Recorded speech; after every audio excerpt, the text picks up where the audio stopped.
live, you are live. Good morning and welcome to the Sunrise Safari. My name is Brent Smith. We have Andrew Joseph Francis on camera. We have Jamie and Brian Joubert on the other vehicle. And we have Kirsten and Geraldine in final control. Look at how spectacular this morning is. The sun's about to rise in the east.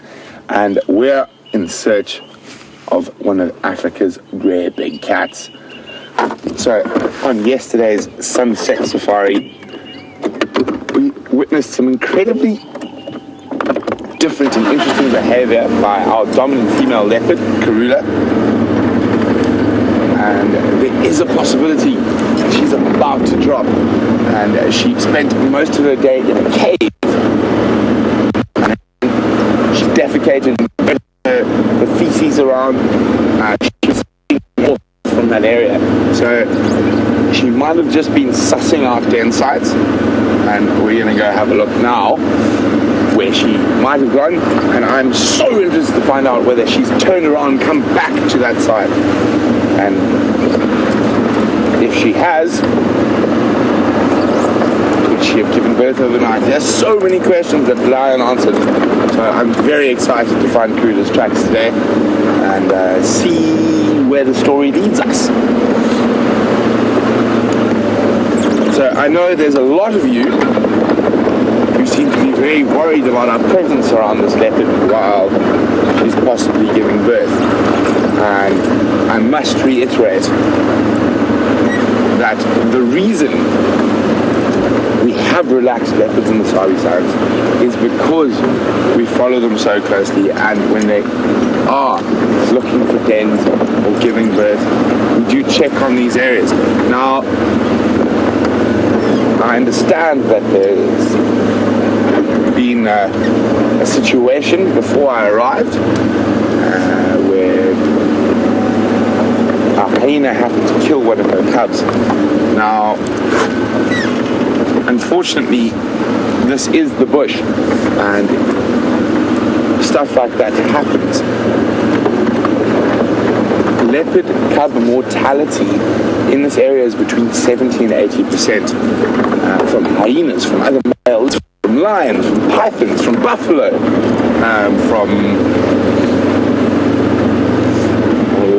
even a nyala. If a nyala found a leopard cub, it would stamp on it. And so I understand that a lot of you are worried about the future of Karula's cubs, but I do promise you that us here at Safari Live and the other guides in the area have been doing this for a long time, and the last thing we want to do is put those cubs in jeopardy.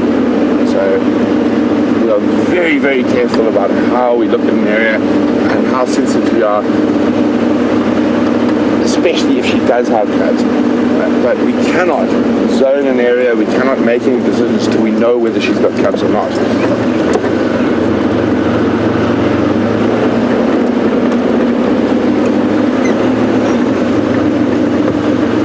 So, unfortunately, it seems a few of you out there are a bit more worried than you should be, but we do have Karula's best interest in heart, and we do need to actually follow up and make sure she does have cubs. I know a lot of you said, well, in the past you've only seen cubs for the first time when they're weeks old or months old, and that's because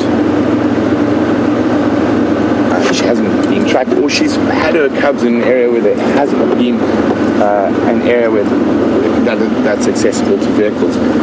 So if she has her cubs in an area that's accessible to vehicles, we really need to know. We need to then, if she does have cubs in that area, we need to zone there. We need to limit the amount of vehicles that go into that area.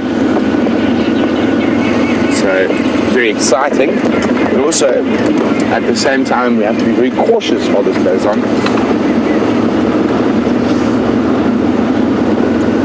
And I guarantee you that no one here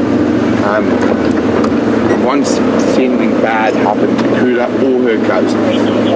She is our dominant female leopard, what we see the most of, and very, very exciting that she might be pregnant, that she might be dropping.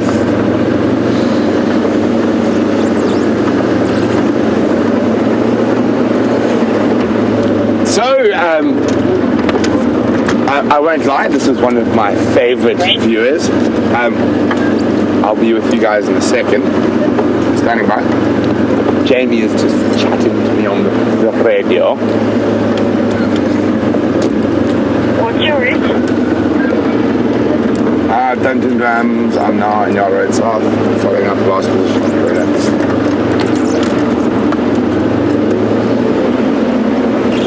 Okay, I'm going to check on last position of Tijuana.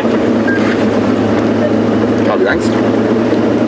And Kyle, who's 15, if I remember correctly, has definitely become one of my favorite viewers. And so after his hyena impersonation that he popped me a video of, if you guys haven't seen the video, go have a look on my Twitter. I retweeted Kyle's hyena impersonation, which was excellent.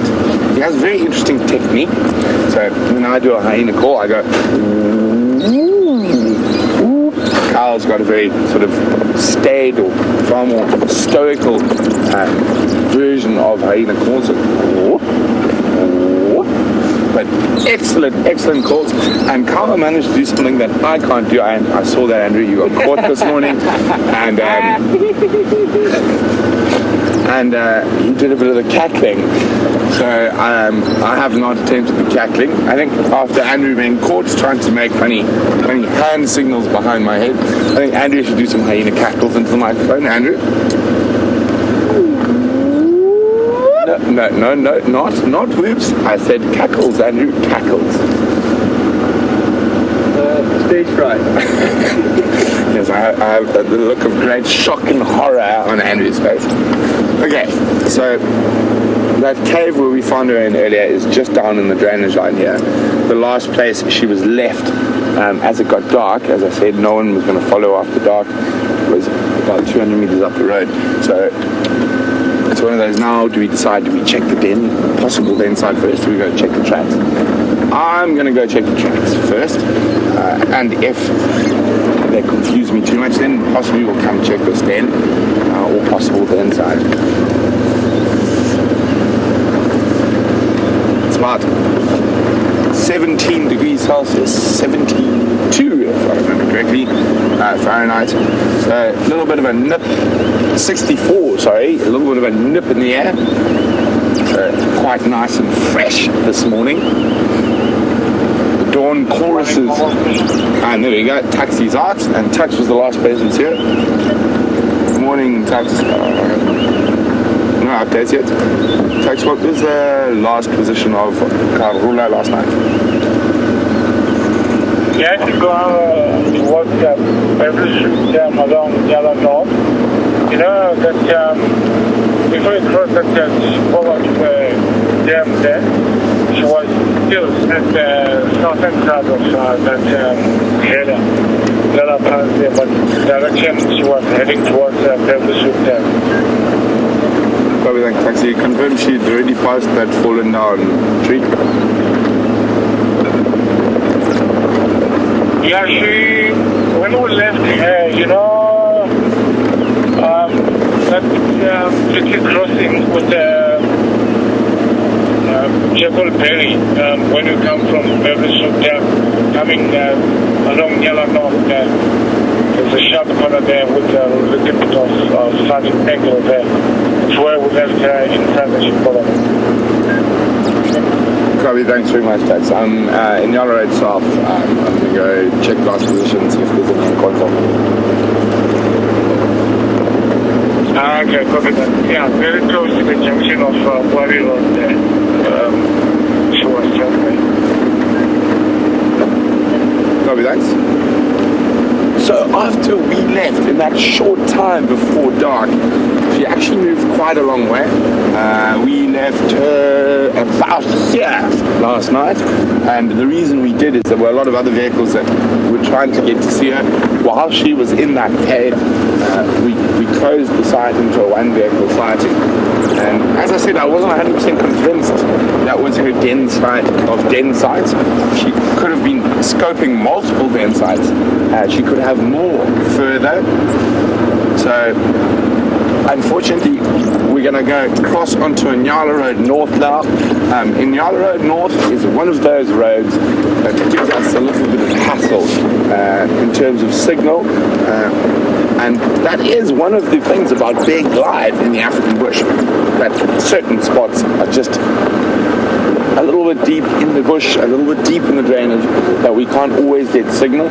So while I traverse this road and hopefully manage to find Karula, let's go have a good morning, or a wake up with Jamie.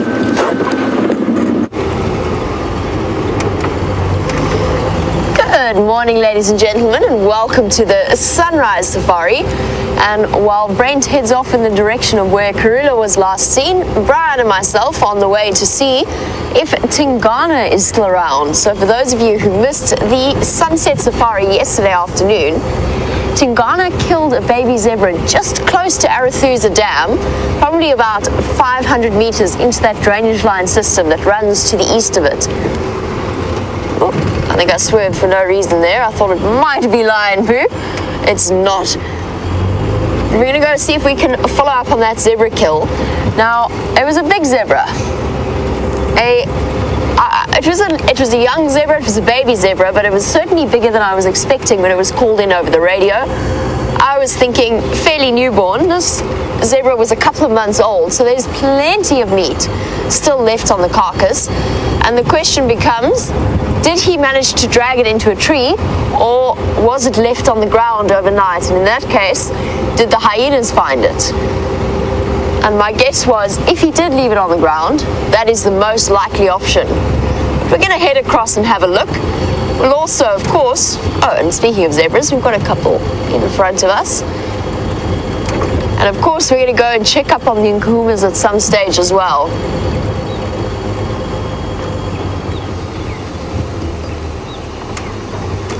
So Aaron, who's watching in New Zealand, Aaron was asking about an update about the nkuhumas. Well, we're on our way to check, Aaron. We're going to see what happened there last night. They still had a little bit of their kill left. Hello, Zebs. You'll notice I just went off a little bit just to give them some space.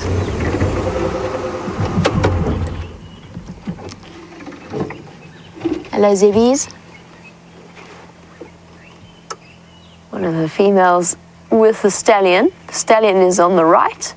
You can see that thin stripe through the cheeks of his bottom.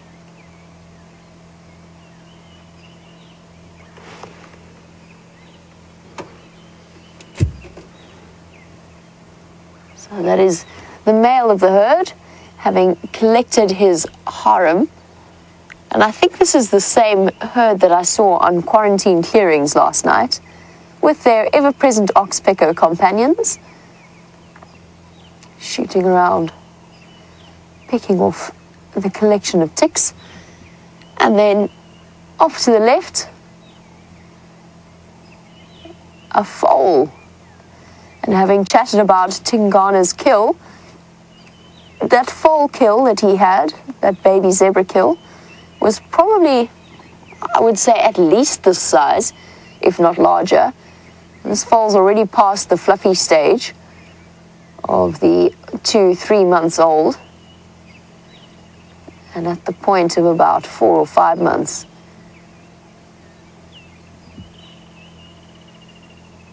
And that is a large meal for a male leopard, to be able to take on not just the foal, but its family as well. Luckily, this little guy survived the night. We often see them, we often comment on the incredible colors of zebra. But with the foals, you're looking at a much lighter brown, especially around their manes and their noses. But in general, especially foals just a bit younger than this one. Now, if it is the herd that I'm thinking of, there should be a second foal as well, but I haven't seen the rest of them anywhere. They might just be further into the thicket.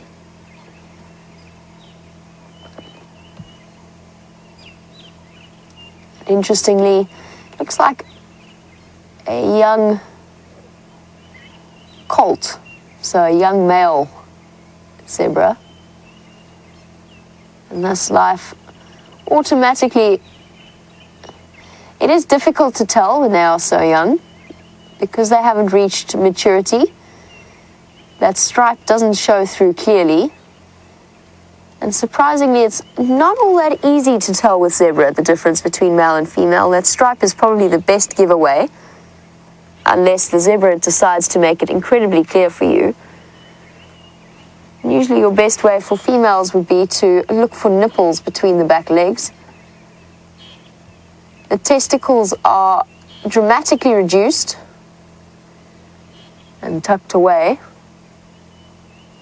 So it's hard to tell when they haven't reached the age or haven't reached breeding age.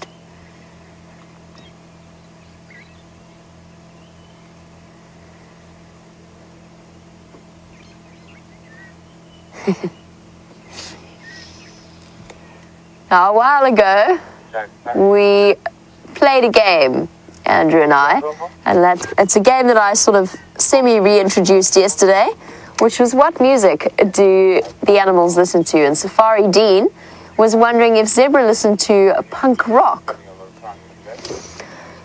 Safari Dean, I like the idea of them listening to punk rock, particularly with the mohawk mane that they have going on. I feel as though we've missed something though. Something to do with their incredibly drastic coloration. All right, let's go with punk rock for zebra. And I would encourage you all to play this game with us, along with us this morning.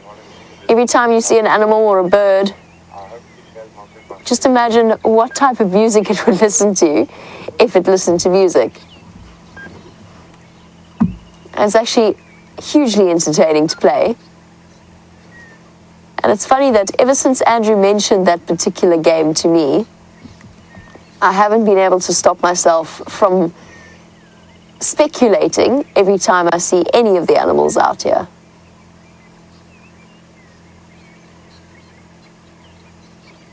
You can see their tails already having to work furiously, even at 5:30 in the morning. Sweeping away the flies.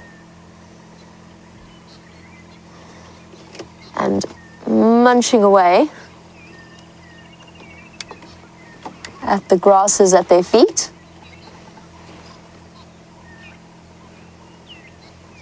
And Ben, who is watching in Indiana, you were wondering something along those lines as well, since we're watching their constant movement around the skin of their sides, their shoulders, their rear end. You're wondering, why do they twitch as much as they do? And the answer is the same reason that they're swishing their tail as much as they are. It's in response to small insects or any kind of irritation like that. And it's just a way of dislodging them. And we've often watched it. She's performing lovely. Twitch. There around the back leg and the shoulder.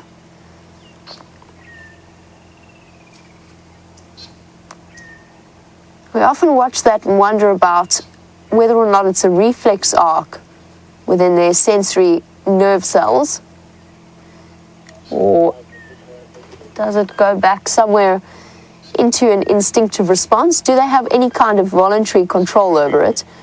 I mean, I'm fairly certain that it's a subconscious response to flies crawling over their skin. But it is an interesting question. And of course, the ever-present drongos fluttering about as well as they wander across.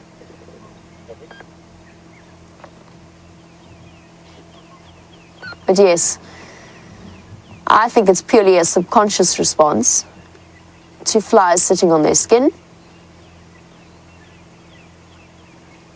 And talking about flies sitting on their skin, that inevitably brings us to the conversation about zebras and stripes.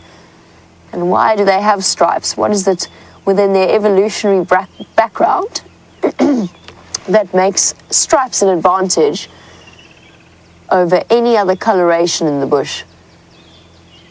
And a lot of theorists have discussed the possibility that it is camouflage based, but that isn't necessarily the case. And as I said, with flies, it interrupts their landing vision.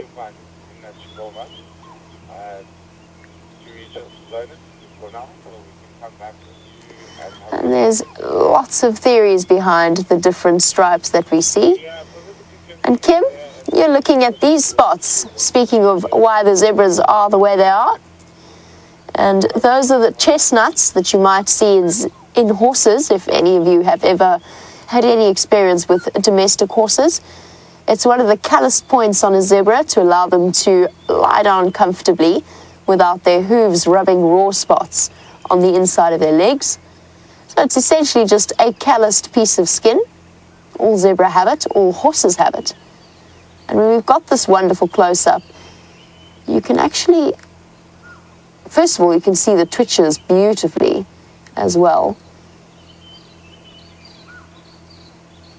as their muscles contract. You can also see in the folds of the leg how it might be a haven for ticks to burrow. And as I said that, and as they shake away, there's a little oxpecker looking to locate those blood-sucking parasites. And apparently the chestnut that Kim asked about is a good place. Oh, it's got one. That's a tough tick there.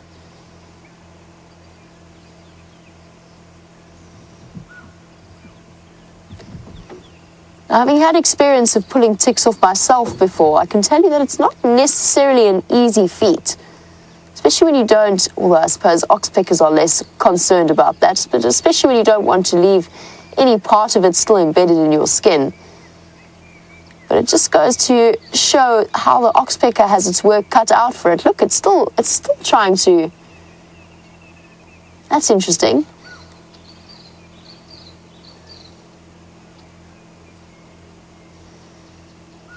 And Lynn was wondering if we ever found out why zebra don't have a lot of ticks.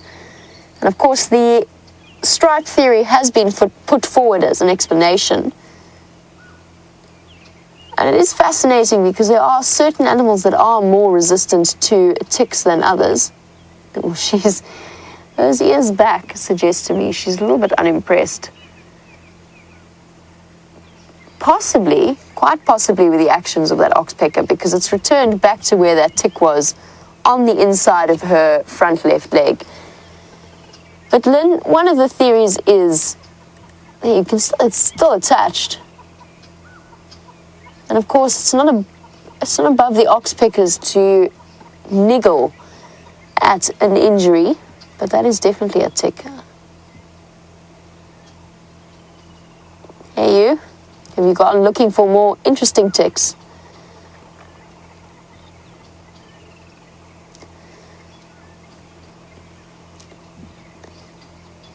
And just to finish up with Lynn's question, in terms of parasite load, it depends on the individual animal and it depends on the health of the animal.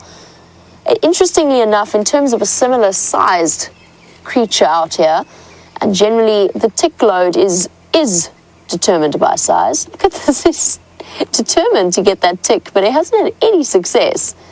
It still looks as though it's pretty much attached. And that can't be a pleasant experience for the zebra. Unless that's a hole. It's very hard to tell at this angle, unless it's an injury or a hole within the chestnut itself that the oxpecker is worrying at. And of course, oxpeckers are usually a help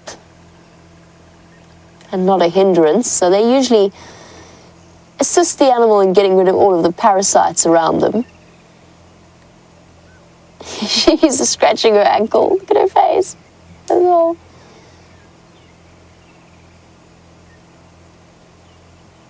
Perfect ankle scratcher height.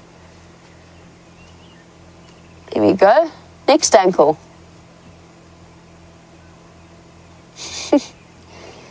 That's interesting. I've seen zebras scratch a lot of places. I've never seen them scratch their ankle. She's smiling. She looks like she's smiling. She's not, of course. But she really does look content with life. Highly satisfied with her scratching experience. And on TripAdvisor, that bush in Zebra World got 10 out of 10, would scratch again. Oh, no, she's moved on to a monkey orange now.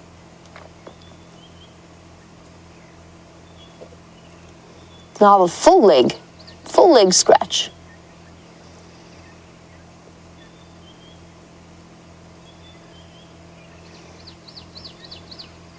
Right down the inside. Obviously, her attendant oxpeckers not doing the job that she wants them to do, or not doing the complete job. Really getting to the places that matter. So she's found a way to complete it herself.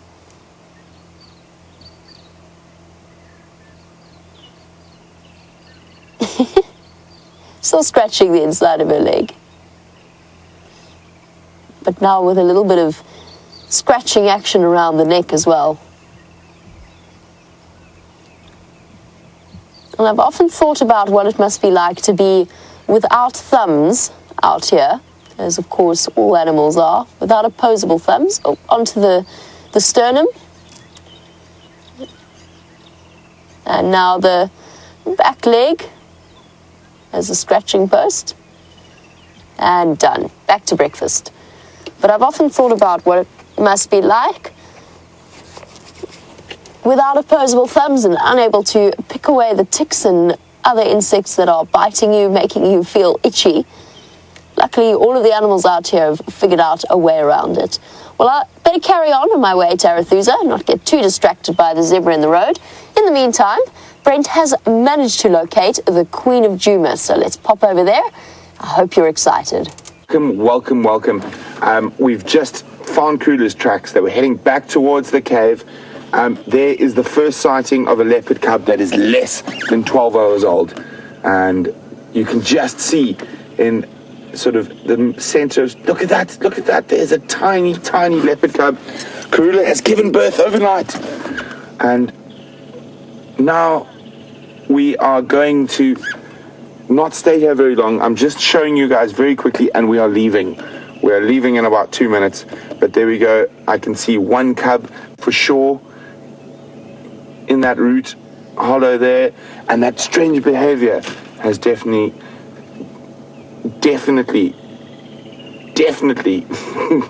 now confirmed that she was pregnant and denning.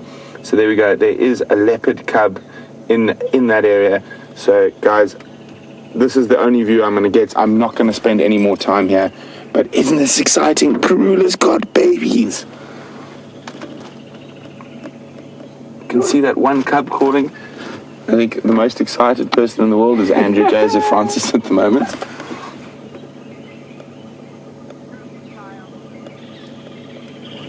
Yes, we are grinning like Cheshire cats at the moment. But this is really, really interesting. And as you know, the first week or two is so important that this is it, guys. That is the first sighting of a leopard cub, and probably the youngest leopard cub ever seen on Safari Live. That cub is under 24 hours old. So I can only see one, and I'm not going to hang around to find out if there are more. We are leaving right now, and I am zoning this area that no other vehicles are allowed to come in here, and that is it. Yes! So, very, very exciting. And we are out of here. But this is so exciting, so awesome. And we're going to be giving Karula as much space as possible now that she's had a cub. And for the next while,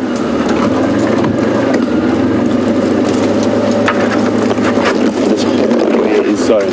So those of you who are worried about her safety or the cub's safety, no vehicles will be allowed in here until those cubs are quite a bit older. It's more than likely that with leopard behavior, in about 4 or 5 days, she's probably going to move this den site anyway. Until then, no one will be allowed here. As I said, the protocol now is probably in a week. 4 or 5 senior guides will get together. So we're on Djuma, so Taxon and Aubrey, and probably a few of us from Safari Live will come. We'll assess and decide what will go on further. But for now, she is off limits to everyone, but very exciting. That cub is literally the size of my hand. It is this tiny, little, beautiful ball of fluff. So I'm just going to have to be on the game drive radio. I'm just going to have to zone the area. So very, very exciting. Actually, maybe I should concentrate on driving so I don't get stuck here. There's a little bit of a technical spot.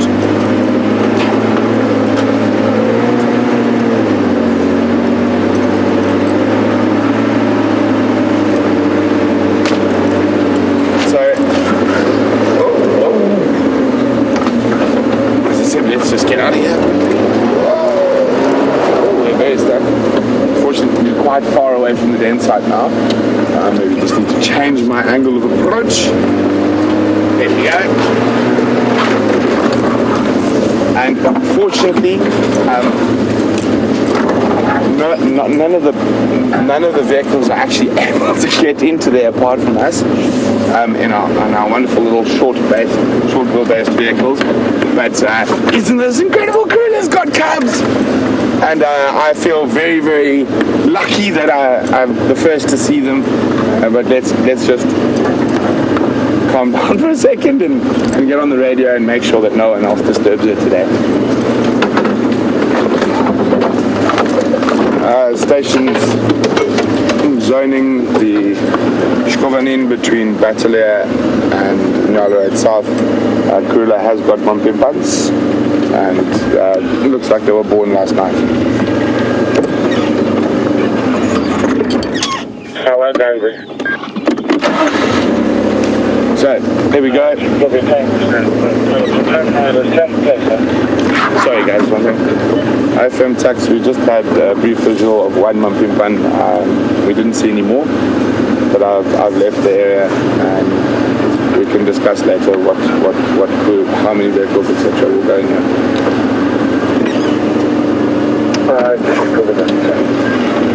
There we go. So actually, there we go, Jamie, wonderful news. So actually, a little bit earlier, before we even went to check that den site, that cave, I called Tax and I said, Tax, I think she's had babies. I'm going to go check that den site and then I'm going to zone it. And Tax was like, yes, that's a great idea. Let's just go check, make sure. So what happens a lot, and especially in areas where you've got guides who are quite easily excitable, is probably the best word, and excitement due to pure love of being out in the bush and a little bit of lack of experience. Areas get zoned all the time when the leopard has concentration. So it is very important for us to actually confirm she's got cubs before we zone an area, because you must realize we're now cancelling a whole area from game zones.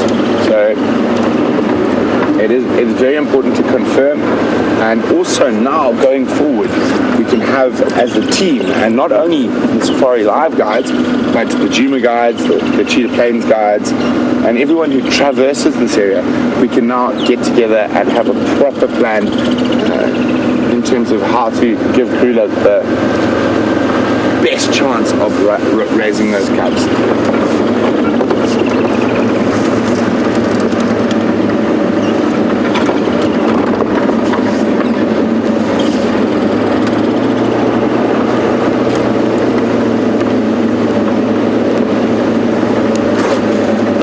One says Brent and Andrew get to name the cub in about a year. You must be proud uncles. There we go.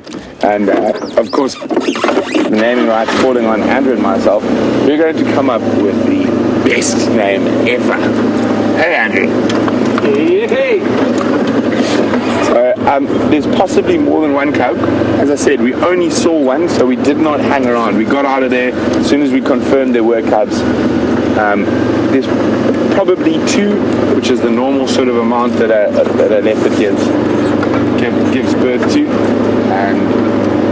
and sometimes 3. But as I said, for this first week to 10 days, we're going to leave her absolutely alone. No one's going to go in there.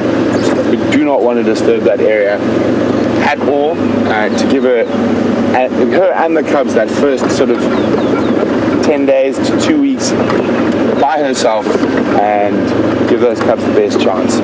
But awesome, I'm so excited. This is my first set of cubs since I've been at Djuma, so I'm very, very happy that she's got cubs. And that really interesting behavior that was being displayed yesterday. Burying the feces, checking around the area, and licking her nether regions was definitely a sign that babies were on the way. So as I said, each individual leopard might behave slightly differently when they're about to have cubs, and this is the first time I've seen Kula at this stage of pregnancy and about to give birth. So wasn't 100% sure, and well done to Scotty D Safari, called it spot on when she went into that cave.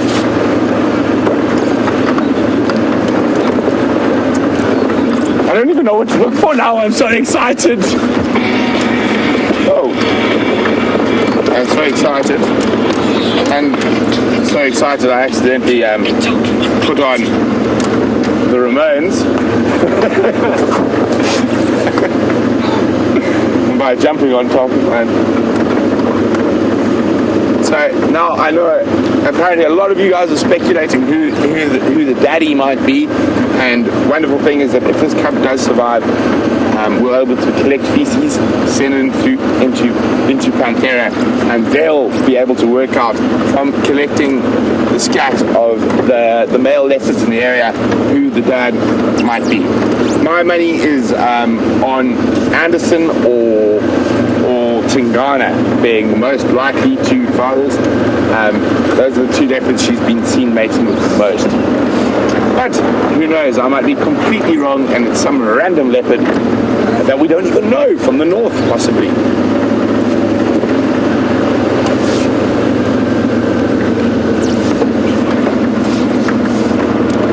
I don't even know what to go look for now. I'm so excited. I'm just driving around aimlessly.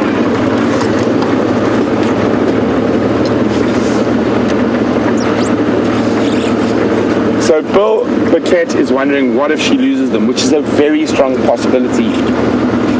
I mean, leopard cub mortality in the Sabi Sounds is between 70 and 80% for the first year. Bill, if she loses them, she will immediately come back into estrus and start mating. So we will see her looking for Tingana or other males again. So, with a lot of your big cats, lions and leopards, if they lose their cubs within about 10 days to 2 weeks, they'll start mating again.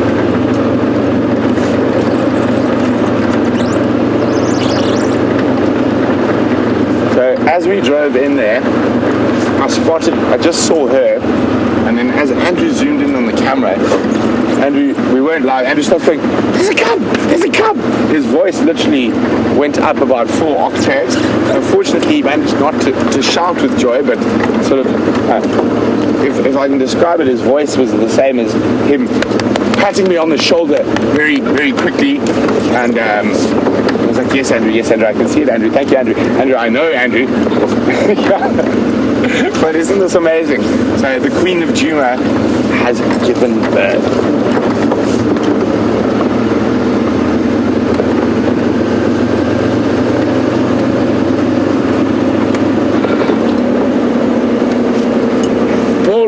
Spot on. In my excitement when I sat on my telephone and paused it to start playing music, Paul Rizzo says, now I get to name the cub the Ramones.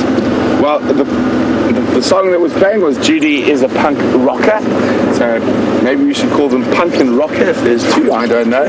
But of course I'm going to have to actually have a conversation with Andrew about this.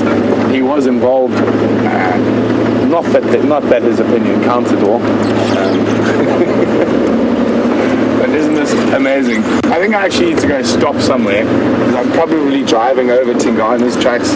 I know Jamie's gone to look for Tingana. It's unlikely, but I'm just really excited. I'm not really paying attention to the road.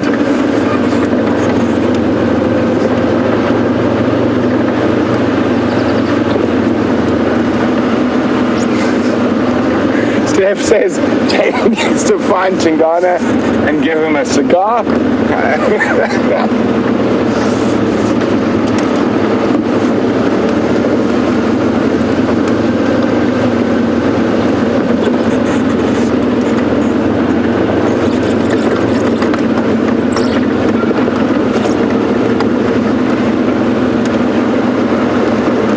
Doug in Connecticut brings up a really, really important point. Is this den site in Tingana or Bulla's territory? So, for the male leopards at the moment, it's deep inside Tingana's territory. But we saw Mvula not too far from there recently. And there's a very strong likelihood that while she's been away from Djuma, she would have mated with Mvula as well. So, although I only know for sure that she mated with the Anderson male and Tingana, there is a strong possibility that when she went to the east, that she mated with Mvula as well, and possibly that unrelaxed male in Buffalo's Hook. So I will actually ask the guys from the east a little bit later when they head up north whether Kruger was ever seen mating with Mvula. That's very interesting and a very good point, Doug. Well done. But at the moment, I would say it's deep inside Tingana's territory. And this would also explain the fact, even more so, the fact that she abandoned that Dyker carcass to go make sure Tundi left the core area of her territory. So, very, very exciting times. The ring that we time on that long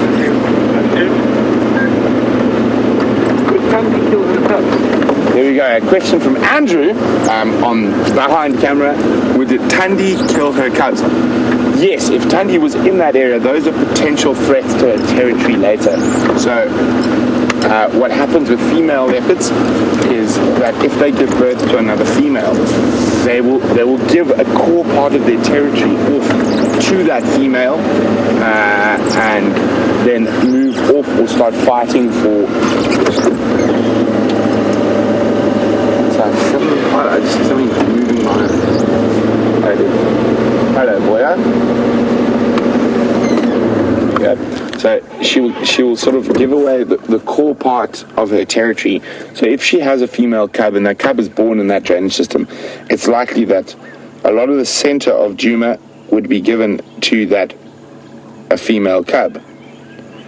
And she's already given off parts of her territory to Shadow and to Tundi. And that's why it's often quite easy to keep track of female leopard dynasties, because the females will sequester a tiny piece of their territory to their daughters. But as a leopard gets older, I was actually, when James and I went and had a listen to the Panthera talk and some insights, it showed us how a female leopard's territory just sort of shrinks and shrinks and shrinks every time she has a female cub, to the stage when she is about 13, 14 years old. She's got a tiny, tiny remnant of her old territory and surrounded by her daughters. So it is sort of genetics taking its part there and instinct that she'll keep giving away. So she's left with often not the best area of her territory, and she's given all the best areas to her daughters, and even though she might feel pressure and die then, she's already made sure her genetics will survive.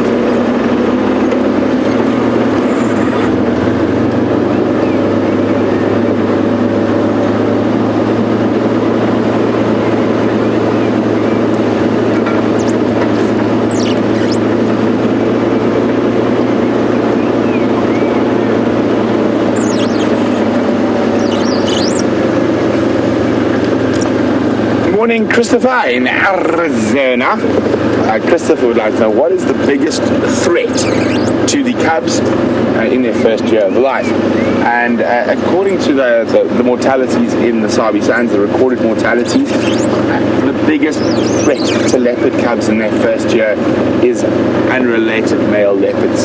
So nomadic male leopards, basically what Quarantine and Kunyuma are at the moment, and another male leopard we saw a while ago, Bahuti. Those type of males that are sort of between the age of 2.5 to 5 years old, that are just sneaking in and out of other males' territory. You okay, Andrew? Okay, there we go. Sneaking in and out of other males' territories, trying to avoid the dominant males. They cover a lot of ground, and they often spend a lot of time in potential game sites like drainage lines, and they are the biggest threat. After them, it's lions and hyenas, but a lot of things are capable of killing a leopard cub. Even a martial eagle is capable, if a leopard cub wanders out of a den, of grabbing a little leopard cub when they're still a month or two old. And python or snakes will eat leopard cubs while the mom's away. And buffalo, even zebra would kill a leopard cub if they found it. Fortunately, they're in such a wonderfully secure and protected place in that little cave there that it's unlikely that anything apart from another leopard will actually be able to get in there. I even think hyenas would struggle to get in there. They're not quite as agile. I was going to say something that was very mean towards the hyenas, but they're not quite as agile. And with that almost prison cage of roots in the front, that a hyena would maybe get its head through, but the cubs would be able to retreat into the recesses of that dark cave and hide from the hyenas. So obviously Karula's had quite a few litters, and there's been hyenas in this area as long as there's been Karula in this area. So she is experienced in raising cubs and dealing with hyenas, and her last cub was actually killed by a hyena. So it's going to be a fascinating couple of months seeing what happens.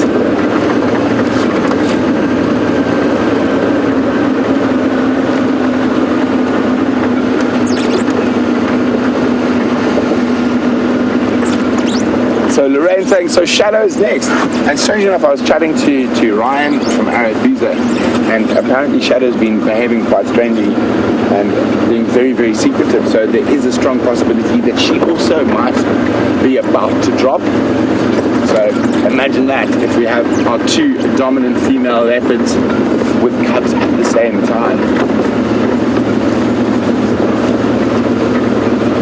So Lorraine, fingers crossed.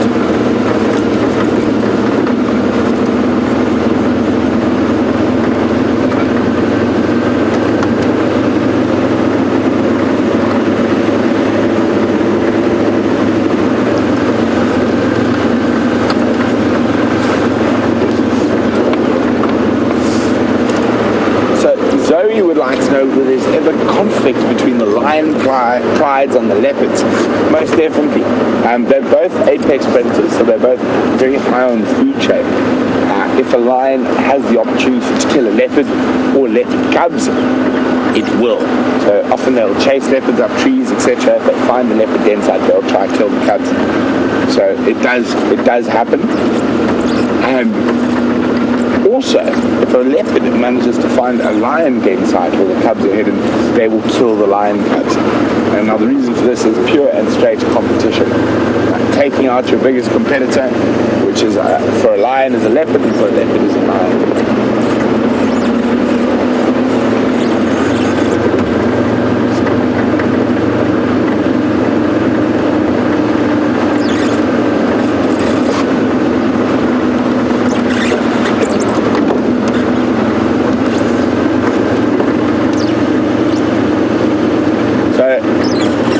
Derek's wondering, why would Tundi kill the cubs, but Quarantine and Kunyuma wouldn't? Derek, I said Tundi would kill the cubs, and Quarantine and Kunyuma would also kill the cubs. So the reason they would kill those cubs is, again, to remove competition. So if she manages to raise those cubs successfully, there would be direct competition if they're a female, to Tandi if she had to move to the east, or if, as they became older as a male, to quarantine Djuma if they set up territory somewhere.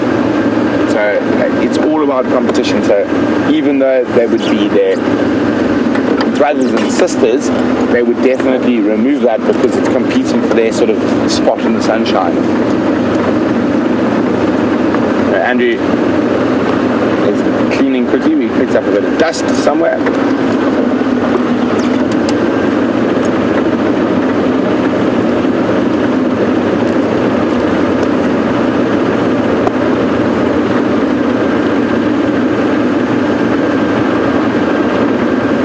Virginia in Kentucky, speaking about Andrew, although he's sometimes irritating Francis, Virginia is saying happy year and a day anniversary to Andrew with WildEarth. He is such a great member of the team.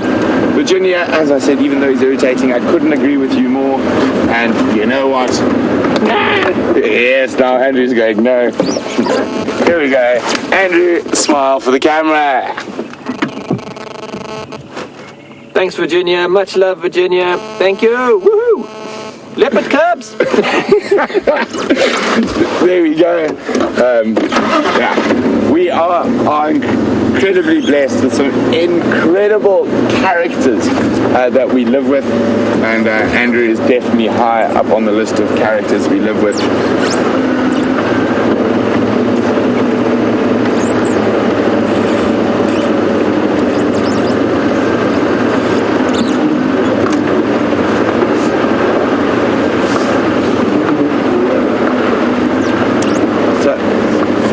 Marianne in Arkansas has got a very interesting question that I don't actually know the answer to.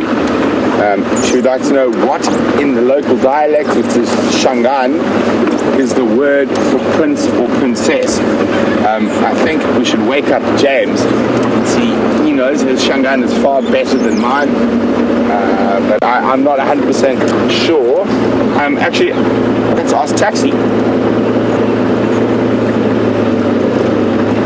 Being Shangaan, he's more than likely to know. Taxi.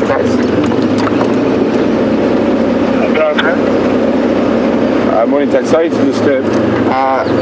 What is the Shangaan word for prince and princess?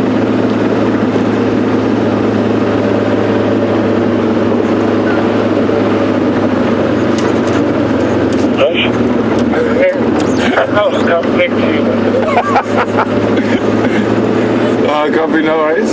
I have no idea, so I thought maybe I should ask the Shangaan.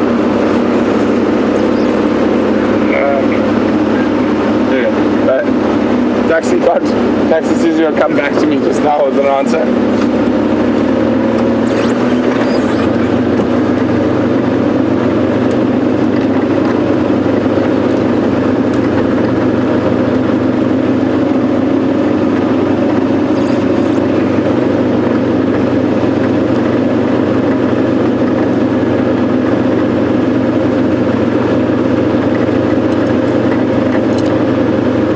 Elaine in Michigan is wondering how long before Karula will actually take the cub with her out hunting or moving. Quite a while still, Elaine. They're going to be quite cemented into certain den sites till they're about 3-4 months old, and then once she kills, she will move them to a kill site. So she won't take them out hunting. And even if we notice that what we watched with Shadow and Sindile, Shadow would often hiss and shout at Sindile, making him stay in the area even when he was close to a year old while she went off hunting. So it's still a while yet, and what she might do is move. As I said, she's probably going to move them within the next 7 days, and who knows, we might be lucky enough to catch her carrying that little ball of joy from one den side to another.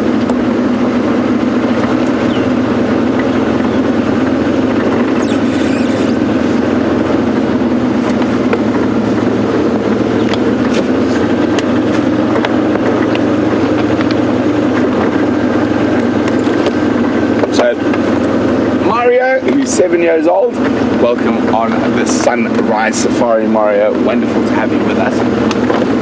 Mario is wondering, will the mommy leopard stay in the den all day? She won't, Mario. She needs to go out to drink.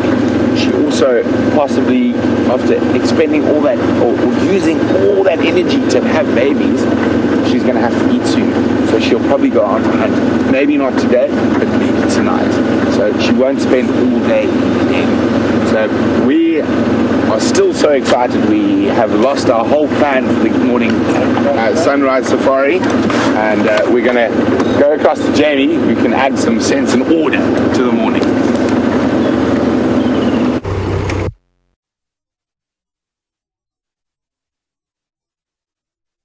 This, I swear, if I wasn't absolutely freezing and have goosebumps. Oh, we went through a funny signal patch there. But if I wasn't as cold as I am, I would still have goosebumps at the fact that not only does Karula have, but that you got to witness the moments leading up to the birth. It is the most incredible thing, the most unbelievable experience to be able to be with a leopard, to stay with her, and then of course to give her the space that she obviously needs. And I know that Brent will have chatted about this, but it is the most incredible thing to have watched that behavior, that strange behavior that she was exhibiting yesterday, obviously preparing for the birth, moving backwards and forwards, varying her scat. Amazing. I'm so thrilled, and such exciting prospects for all of us that she chose the heart of Djuma to have her new set of babies. And speaking of babies, poor old Tingana, with the aspersions cast upon his ability to produce them, he also, at some point during the evening, lost his kill. So not only was he accused of being sterile, which is unlikely, clearly, given that Karula was mating with him just 3 months ago, but he had to suffer the indignity of losing his zebra kill to hyenas sometime last night. Apparently, I've just spoken to one of the Elephant Plains vehicles. Apparently, they've seen the drag marks going all the way towards the den site that is within Elephant Plains itself, so they've easily dragged it about a mile, so about 2.5 kilometers, which for spotted hyenas is nothing. They are so powerful. But just imagine the effort involved dragging I would say, hello Eddies, right into the sun. I will reposition in a moment, but we've actually got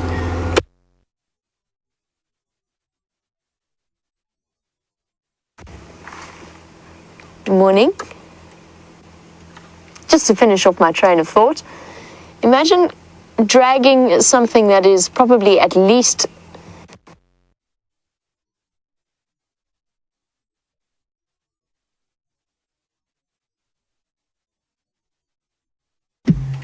look at them, peacefully feeding, all perfectly relaxed.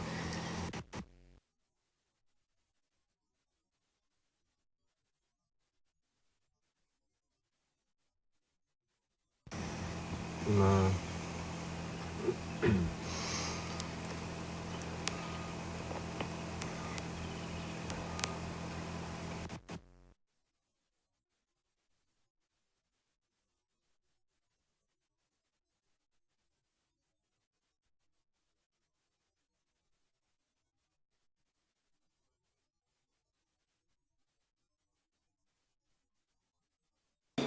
So apologies for the gremlins with Jamie, but we have, speaking of Jamie, one of her favorite creatures, and she actually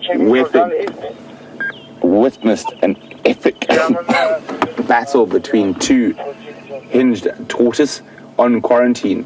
I'm not as good, but Jamie can actually identify the hinged tortoises on quarantine. Apparently one's got a very distinct crack in its shell, and she calls him the conqueror of quarantine, and that is the tortoise that won the fight. And so to me, he looks like he could be the conqueror. He walks with quite a bit of vigor and pride, standing tall.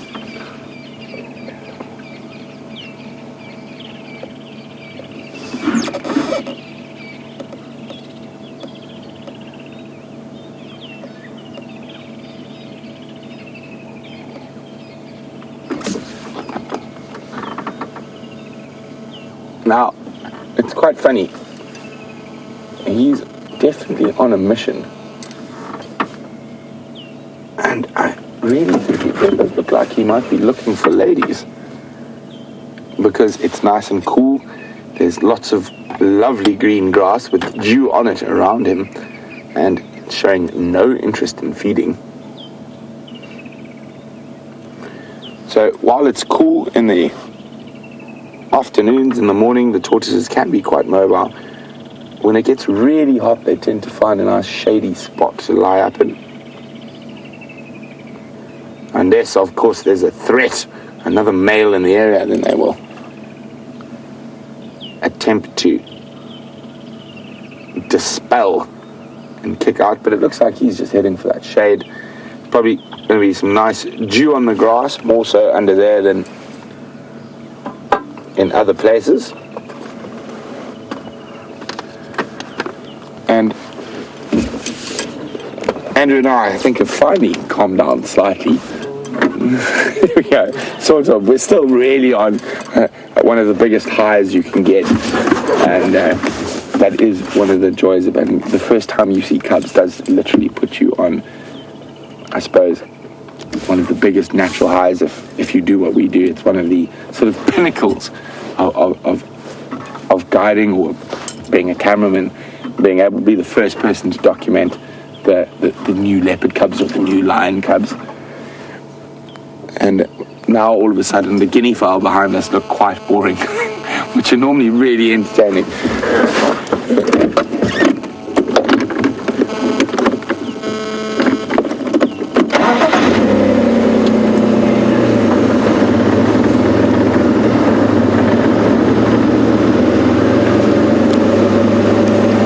Bev in Kentucky says Brent and Andrew need to get together in front of camera. Bev, this is a problem. Getting Andrew in front of the camera is always a challenge. But to give a good uncle photo to go along with the first view of the cub, Bev, I think we can convince Andrew. It's gonna take me a while when we're not live to. Yeah, see, he's already unsure. If he doesn't want to, I'll just grab him by his ear and pull him in front of the camera. That can be arranged. So, quite interesting, speaking of guinea fowl. We've got 4 here, so normally 5 even. So normally at this time of the year, guinea fowl are in pairs of 2, and they lay eggs and are breeding. But because of the lack of rain, I've noticed the guinea fowls haven't paired off as early as they normally would have, and they're still in little flocks. I have seen 1 or 2 that have already paired off, but the ones we see regularly on quarantine are still in little flocks. It's possible that they haven't got enough nutrients to have enough sort of energy and to lay eggs, or not energy, or enough nutrients to actually produce an egg that's going to last. So it is possible that they might have laid and failed, and now have already gone back to the flock mentality. But normally at this time of the year, you only see guinea fowls in 2s. But interesting that they're still in a flock. They are strange-looking birds. I think one of the best descriptions I've heard of them is that they look a little bit like velociraptors. Although definitely not quite as dangerous.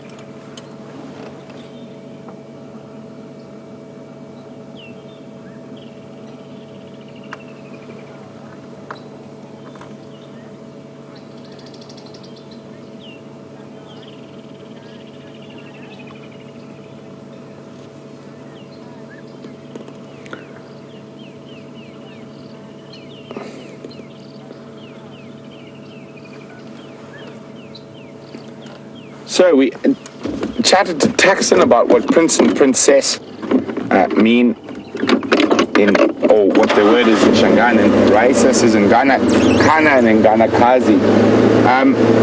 Raisa, I think the website or whatnot where you're finding that might be a little bit incorrect. Basically you said boy child and girl child in Shangaan. I did get it from Tax. and it's, Andrew, can you remember? Negative. It's Wasana Nun and Wasana One Side, as Prince and Prince says.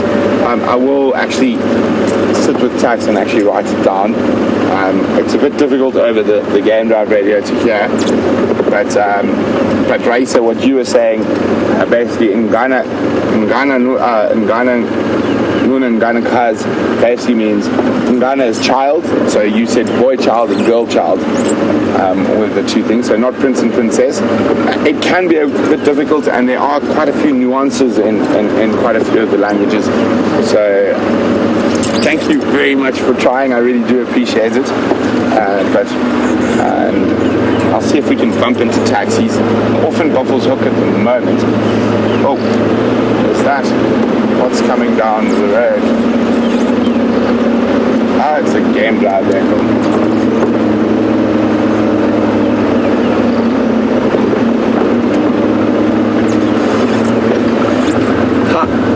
So James Richard is being very funny. So not that long ago we saw Karula blowing spit bubbles while having a territorial argument with her daughter Shadow. So James Richard says Karula will be giving the cubs bubble baths. So excuse me for a second, I'm just going to chat to Abel quickly. Just let him know what's going on.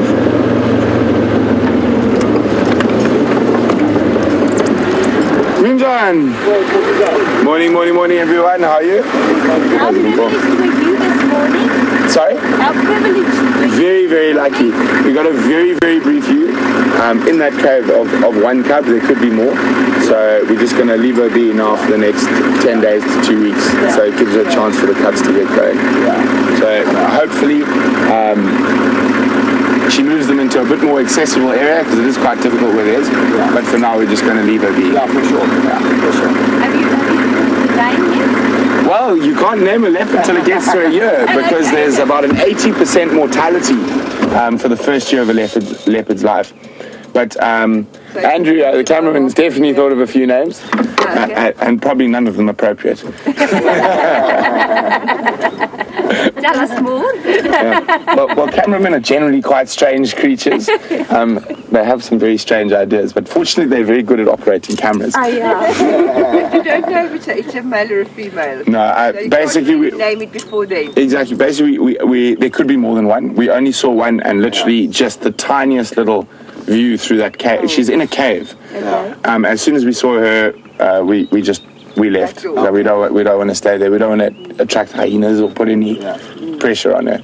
Okay, Okay, Vo, it's very good. we're the lions. No, Now I've found the leopard cub. Now you're going to find me some leopard. for you. Oh, okay, thanks. Thanks. An elephant bull chasing the wild dog. Oh, amazing! Yeah. That's amazing. Yeah, that is.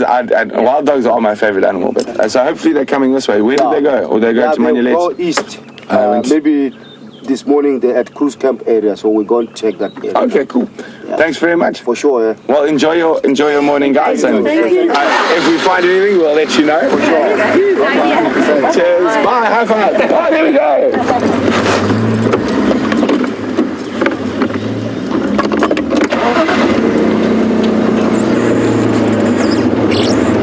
So there we go. Some of the landowners from up north, and very excited that Karula's got cubs, and they were just saying they had a really awesome sighting of an elephant bull chasing the wild dogs in Buffalo's Hook last night. I'm a little bit jealous, not so much though, because we saw the leopard cubs just now. Actually, Andrew, that deserves another high five. There we go. Oh no, Andrew, that was terrible. There we go.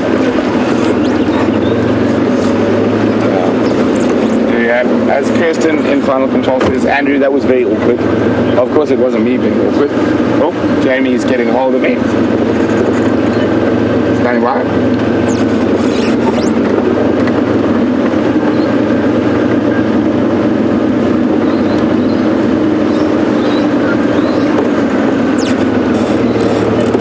Jamie. Yeah, Brent, what's your position? I'm on Via's access. Heading west. Whereabouts are you? Okay, copy. I've just come on to Djuma now. You're going to take Impala Road? That's it. I'm picking up on Secret Drive. Okay, copy. We'll do Impala from the opposite side. So it seems like Jamie's and Brian are having a bit of issues, technical issues with their camera. So we popped in and grabbed an extra battery for them. So we're going to go meet up with them and give them that battery, and hopefully that is the solution to the problems they're having at the moment.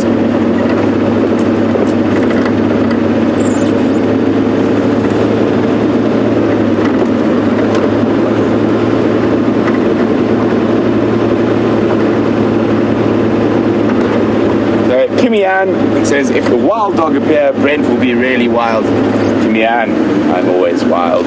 And speaking of being wild, there's a wild buffalo. Oh, a little snort there. So you can see it's a buffalo bull all by himself. He's a little bit more nervous. He gave us a bit of a snort, and he's also quite hungry, it seems. So there we go, we can actually have a look here, and hopefully we actually see some wildebeest a little bit later, and we can compare the feeding sort of strategies of a buffalo to a wildebeest. You can see it's a bulk grazer. He's not really picking between the grass, he's just munching. Where there is that, yes, you're supposed to swallow all your food before looking at us. Where there is a wildebeest will actually pick between there. Sorry guys, I just need to chat to Craig. Morning Craig, Nisikaya of Mvubu active. Area between Batalia and Inyala South is zoned. We had visual of one Mampimpan with Karula in that cave, and some Duggar boys vertical access. Okay, copy. Thanks, Brent. Fantastic news. Yeah. Very aggressively feeding this morning. Look at that. He must have not had enough cud to chew overnight. He's trying to fill up his stomachs. So I got a question for you guys. So a buffalo is a ruminant, which means he has multiple stomachs, and he will bring up food to chew when he is not actively feeding. So who out there can name and tell me how many stomachs a buffalo has, or all ruminants, and name them for me? And if you can do that, please send me the answers through on email to questions@wildearth.tv, or use the hashtag Safari Live on Twitter.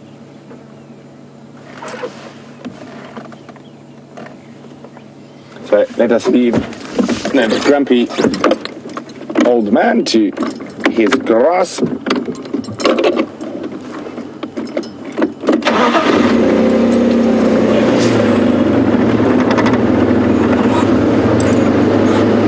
So we're going to continue on to find Djuma and give her and Brian that spare camera battery.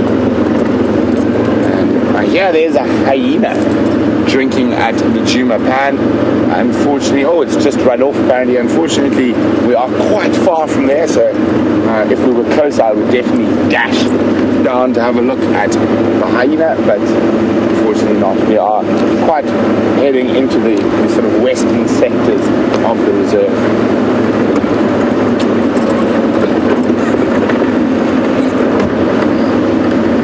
Andrew, while we're on a roll, should we go find Shadow's cubs now? Why not? So Shadow hasn't been seen for a while. The last, from when she was on that kill, the last tracks actually came into this area of Djuma. So we will be keeping an eye out for tracks on the road.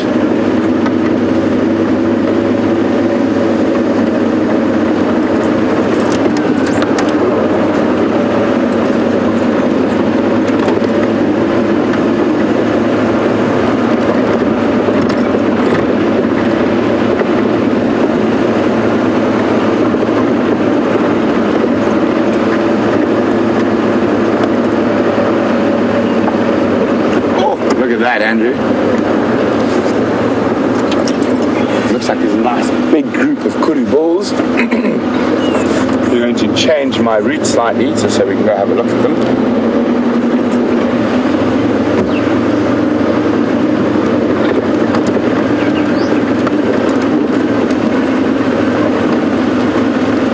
So quite nice to catch them out in the open like this. Hello, boys.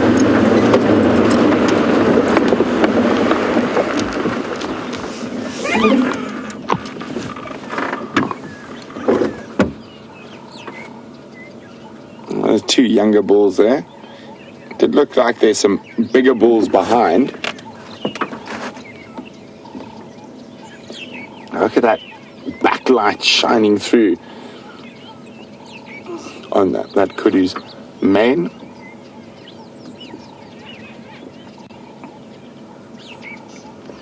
And we had some incredible views of kudus playing a few days ago. These guys not looking quite as sprightly. There's a bigger bull at the back.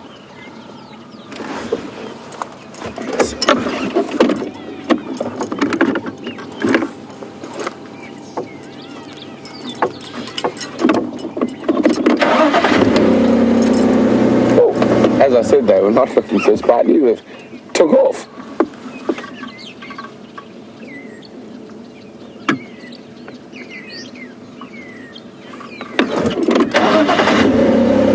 Oh, Andrew just says there's one more coming.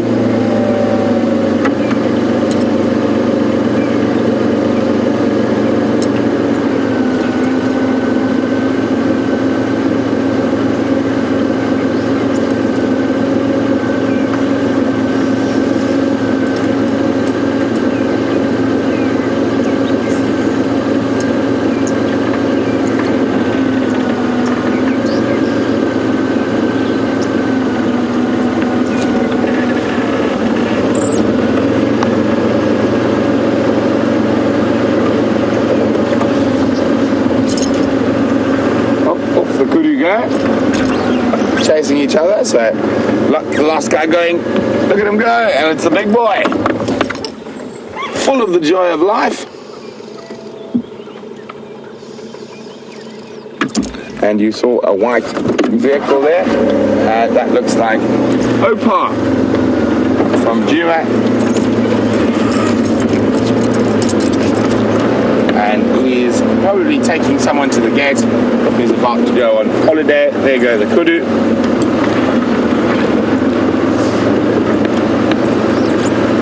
There we go, it is Opa.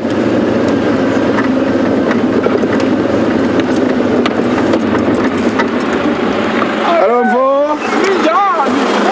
So everyone, this is the guy who makes sure our vehicles are running on a daily basis. Smile for the camera, Opa. Opa doesn't like the camera. Thanks, Opa. I'll see you later.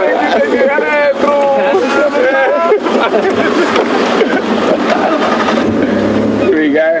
That's Oprah. Apparently we have some answers. I didn't quite hear them. I'm in a bad sort of spot with radio comms, so I will get through the answers of that buffalo ruminant question once I get off from Parlour Road. I can't really hear here, unfortunately.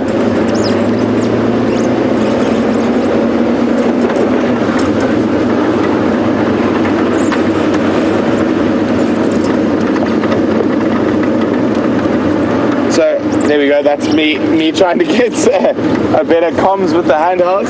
I'm putting it up. So it's Linda, Barbara and Safari Dean all say 4 stomachs. Well done, that is correct, but I'm quite sure I asked you to name them as well. What? Oh, look at that, look what we found. We found a Djuma and a Brian. And be good. Rusty's having a moment. Is Rusty having a moment, or was it just you? No, it's not just me. Morning. So, what do we think? Is Jamie having a moment, or is Rusty having a moment? Andrew is now throwing camera batteries. Oh, good catch, Brian. Thank you.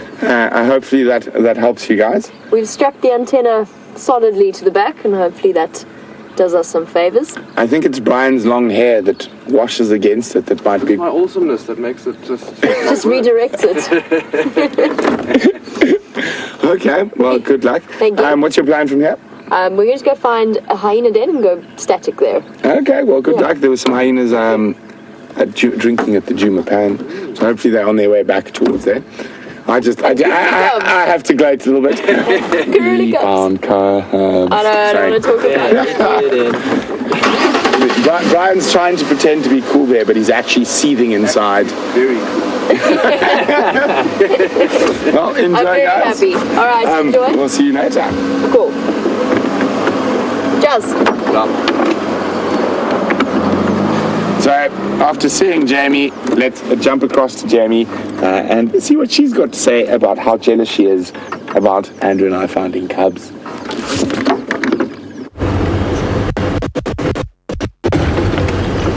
We are a little bit jealous. We're very jealous. And I'm going to hear about these cubs all day, which is thrilling. I love it. Except that I'm really jealous. The cubs' unity. Still an incredible morning. Just knowing that they're there somehow, or that at least one of them is there, makes such a huge difference to the way that you see the day. I can't describe it. Well, we're on our way to the hyena den just because Rusty's Rusty's just having one of those mornings, one of those temperamental mornings where signal seems to be a struggle. I will tell you that elephant herd that we left proved to be highly entertaining for Brian and myself. We watched them chase warthogs around in circles for a while. What do you know?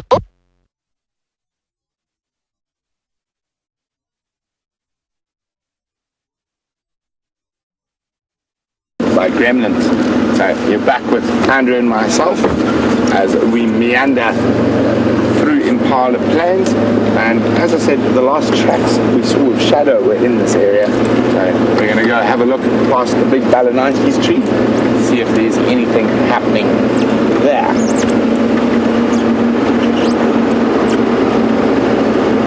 It's got very bright very quickly this morning. There's that, you get a second birth of Impala babies. So the ladies who didn't get pregnant the first time will mate again. So at about now, January, moving into February, you sometimes get a few brand new Impala lambs to join the slightly older ones.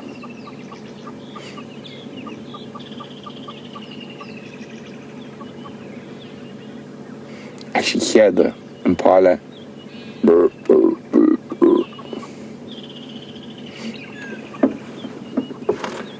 Quite a big herd, probably definitely over 50, probably closer to 70, 80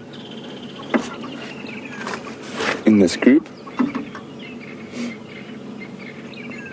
Favouring the short grass plains, and they're not the only creature favouring the short grass plains.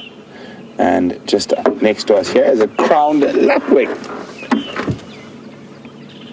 picking up grass seeds. The grass seeds or insects? We can't see. They eat both.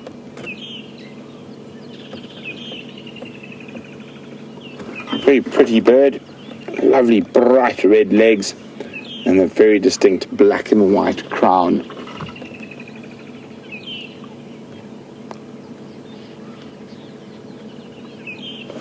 So a lot of the lapwings we see are almost always on short grass. They don't like long grass. Being a ground bird and also a ground nesting bird, they tend to spend almost 99% of their time on these short grass plains. But there we go. Moving off into the shade. And literally those impalas stretch from here to in front of me here. So really big group of impala. I mean, massive area that herd covers.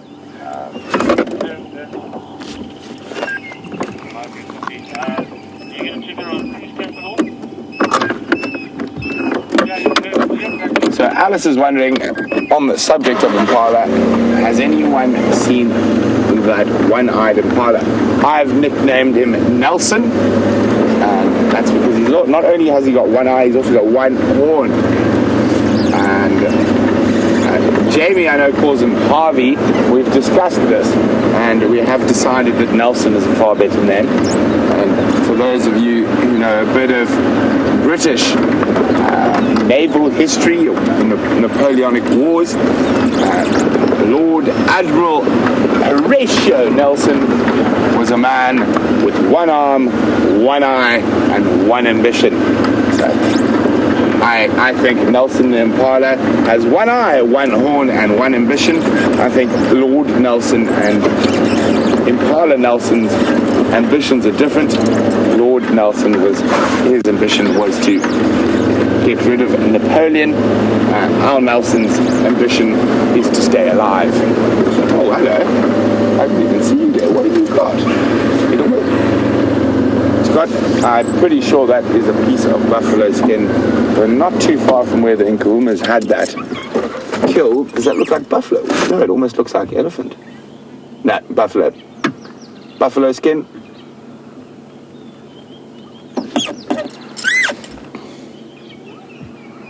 I can hear some more hyenas actually.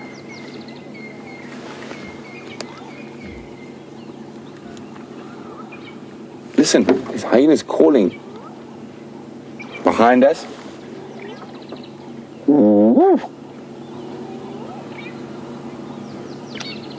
This female has been lying in the mud. You can see how wet her body is.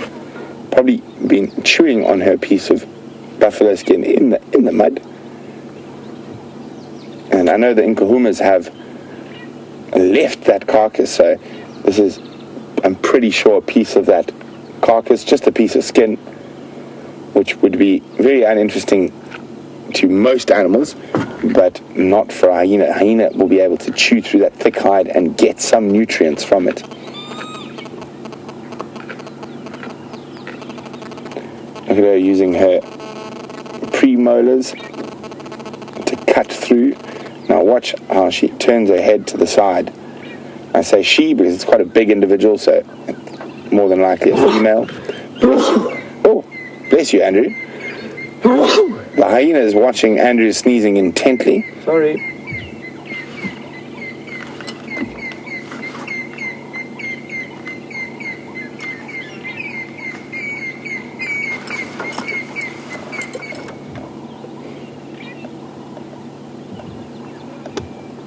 So, I'm going to watch her. If she needs to cut through that thick hide, she'll turn her head to the side. There we go, just like that. And you hear that crunk, crunk, crunk as she cuts through that thick hide. So a lot of your main predators, lion, leopard, hyena, their molars have evolved into almost like a really, really robust pair of side cutters. So they don't have flat molars. They've got very sharpened molars and premolars. And it's the premolars that they do quite a lot of the cutting or opening of thick skin with.